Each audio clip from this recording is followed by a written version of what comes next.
Autrefois, une race de chasseurs exceptionnels, les Bayas, chassaient le python d'une façon tout aussi extraordinaire, en employant un appât humain.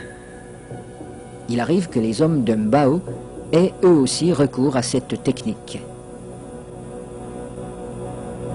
Naina, le chef pisteur, va introduire une jambe dans le terrier et la fera avaler volontairement par le python.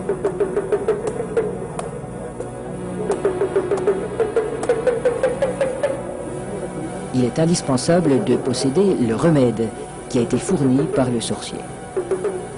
Cette mystérieuse préparation, à base d'herbes et de racines écrasées, n'a pas qu'un effet psychologique. Elle a le pouvoir d'attirer le serpent tout en protégeant la jambe du pisteur. Le remède agit encore comme un lubrifiant. En imprégnant un tissu qui entoure la jambe, il facilite sa pénétration dans la gueule du reptile.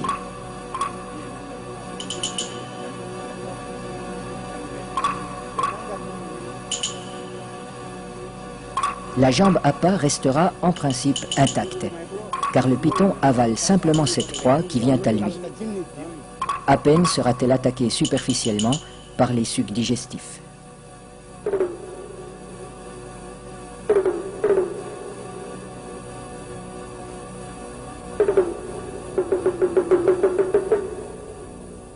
Cette chasse n'est pas sans risque. Un python particulièrement puissant pourrait entraîner l'homme dans son repère. La jambe restée à l'extérieur limite ce danger, mais le pisteur court le risque d'être désarticulé.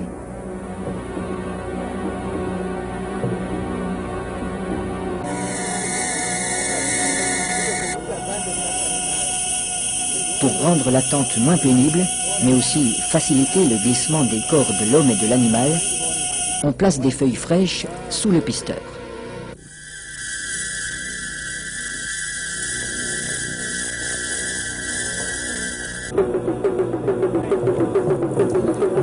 Sa jambe est déjà avalée au-delà du genou quand il commande qu'on le tire en arrière.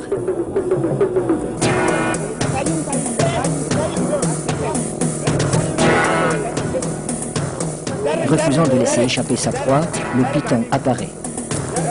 Les aides tirent de façon irrégulière. Il secoue le python pour l'empêcher de trouver un point d'appui. Le pisteur relève son pied à angle droit pour ferrer le serpent, à la manière d'un hameçon. L'animal se sent piégé, mais il ne peut plus lâcher la jambe.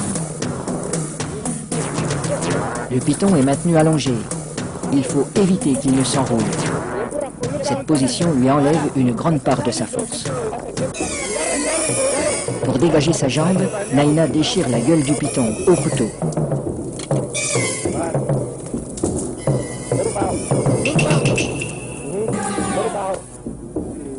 Puis, il lui tranche la tête. Les autres pisteurs relâchent progressivement le serpent. Dans un premier temps, le corps décapité reste inerte. Puis apparaissent des ondulations nerveuses de plus en plus puissantes.